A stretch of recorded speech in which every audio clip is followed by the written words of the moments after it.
there are a wide variety of opinions as to whether or not the Texas judge did the right thing, and everybody's kind of chosen a different side of the fence to be on. That's interesting. Yeah. Who would have thought that the FTC non-compete ban could be a candidate for one of these legal law sort of drama shows? But this one seems like it actually could fit the bill.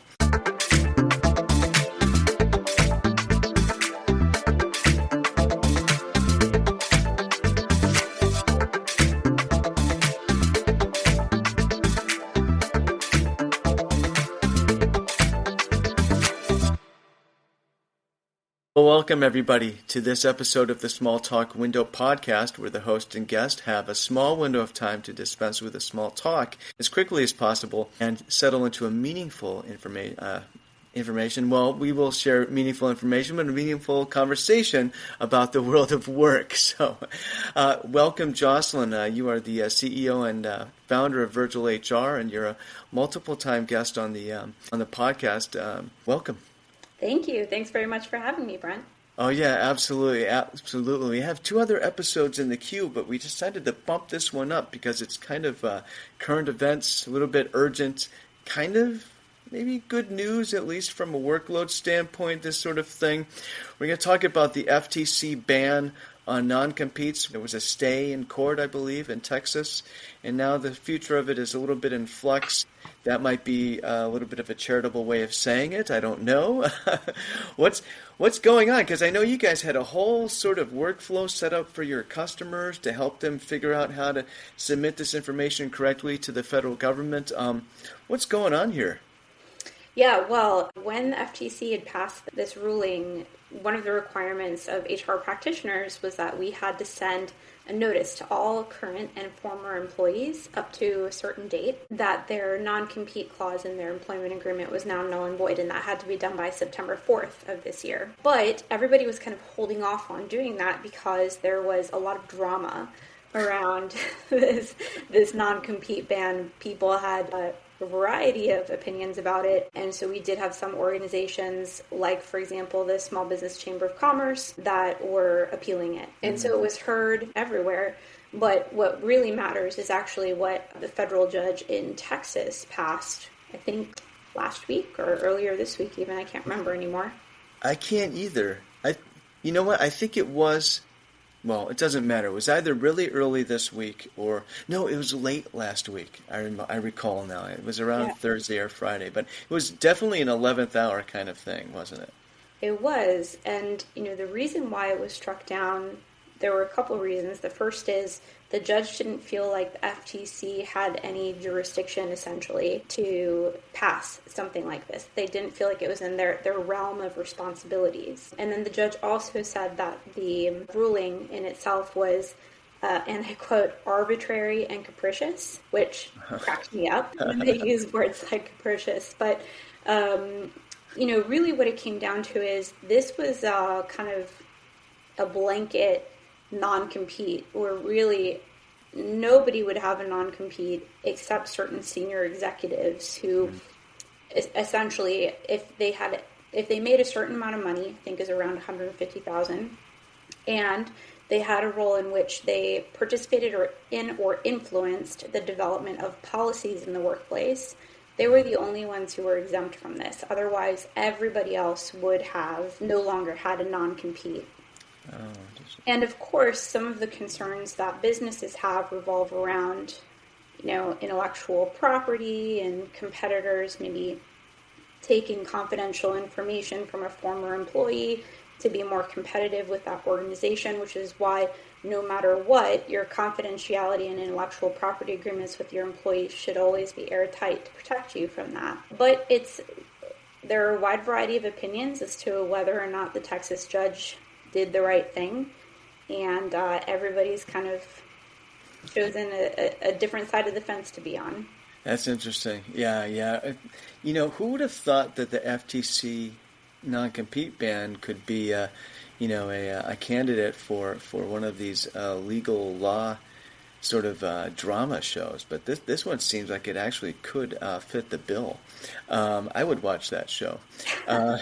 Like a version of Suits or something. Yes, if they could really flare it up quite a bit. Yeah, that'd be awesome. Um, this might be an opportunity right now, actually, Jocelyn, for you to kind of fill in our audience, however, on what virtual HR is about. Why is this?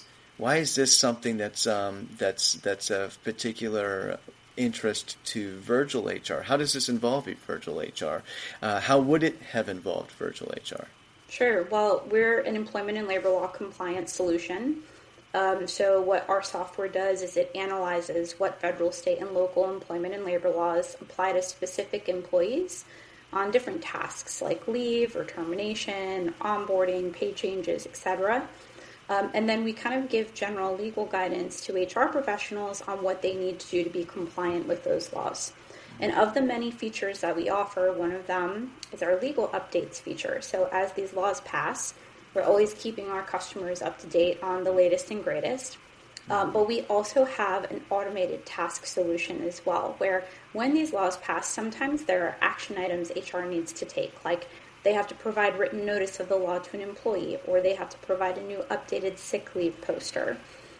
In this case, I mentioned with the FTC, they had to provide written notice that these non-compete clauses were null and void. And unless you are paying attention to the media, reading these articles on a daily basis, and you're covering all of your bases, right? You're not really going to get this information, nor will you probably know what all of your action items are out of these many, many laws that are passing. There are hundreds of laws passing a year. So we help with that. We help you be more proactive with your compliance and ensure that you are staying up to date with all of your requirements. Yeah. It's just an important solution because HR folks, it's really, if you're not in the legal stream, right? It's kind of difficult even to get into that mode of just that attitude that stuff is coming down the pike and I need to pay attention to it. And there are some repositories of information, but it's not necessarily common knowledge, or it's just a little bit esoteric, I guess you could say.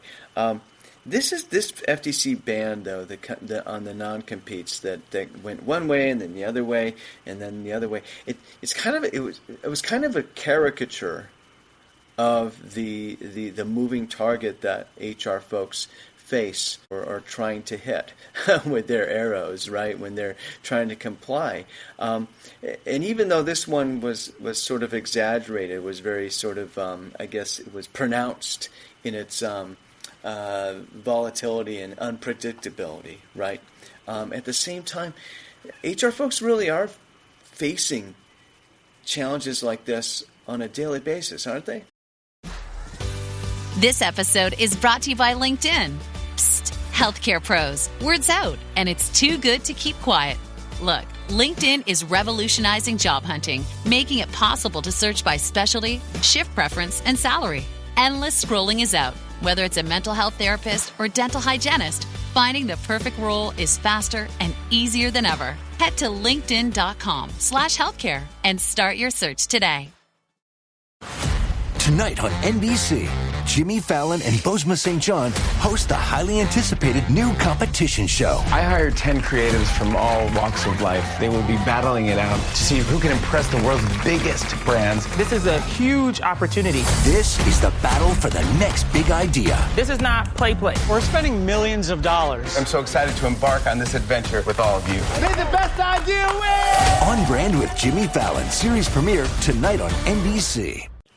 Absolutely. We saw the very beginning of July, these new overtime labor law rules, and government had been trying to pass them for years and years and years. And so they passed them, and then someone overrules them. They pass them, and someone overrules them. And so somebody thought, for sure, somebody would overrule this law as well. And so people are waiting until the last minute. But the problem is, in that specific situation, there was a lot of work that HR needed to do to figure out who was now going to be considered non-exempt, whether you should start increasing pay or reclassifying individuals. You need to do kind of like a pay equity audit, take a look at everybody in your organization, and see who's impacted. And the thing is, it's not just who's impacted in July, but the rates increase in January of this year, and they increase further along in the future as well. And so you need to make a decision today in July as to whether or not you're going to increase pay or reclassify for something that's happening in January. So it's really complicated for HR, and there are a lot of nuances, and unless you're well educated on it, you can get into quite a bit of trouble. Yeah, absolutely correct, and that just sounds like a real nightmare to me. They say that one of the conditions for doing business is a lack of volatility and that sort of thing. And we live in a world in North America especially, but other places in the world too, where the conditions for business have been they've been sort of even keeled a little bit, and things are getting a little bit less predictable, right? And so, but we still have this huge economy, and so I think just thinking kind of philosophically here or broader, right? I think HR departments. My observation is that HR departments are only going to have to get better at compliance, and that's where the AI and other sorts of aspects of a solution like virtual HR come in handy, right? Absolutely, and it's not just HR. I mean, I guess it depends on whether or not you put talent acquisition in HR, because some people don't. They like to just, it's either HR or TA, But talent acquisition, I think I've mentioned this in maybe the first podcast we did together. It is one of the most risky areas for the business, because that is likely where you will most often get sued.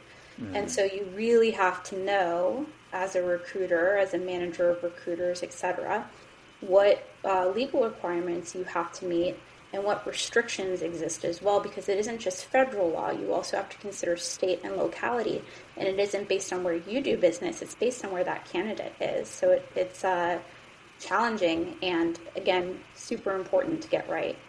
Yeah, absolutely. And we won't give away the store in terms of that other episode, but just maybe to whet our audience's appetite. We talk about how AI can be a dual-edged sword. It can be a tool to become much more efficient in your compliance and save a lot of time, but it's also something to be, just to kind of keep an eye on, and don't rely on it solely to sort of overwatch it a little bit, lest you actually fall out of compliance while saving lots of time because AI is not perfect yet, and let's hope it's not for a very long time too. Just as a sort of a social commentary there, anyway. Well, Jocelyn, thank you so much for joining us today. This is this non-compete nothing burger that was going to be tomorrow is not happening now, and tomorrow, meaning tomorrow when we publish this podcast, September 4th, Wednesday, we'll be live on Tuesday the 3rd for everybody, but breathe a little bit of sigh of relief, and in the meantime, again, thank you so much for joining us. As always, thank you for having me.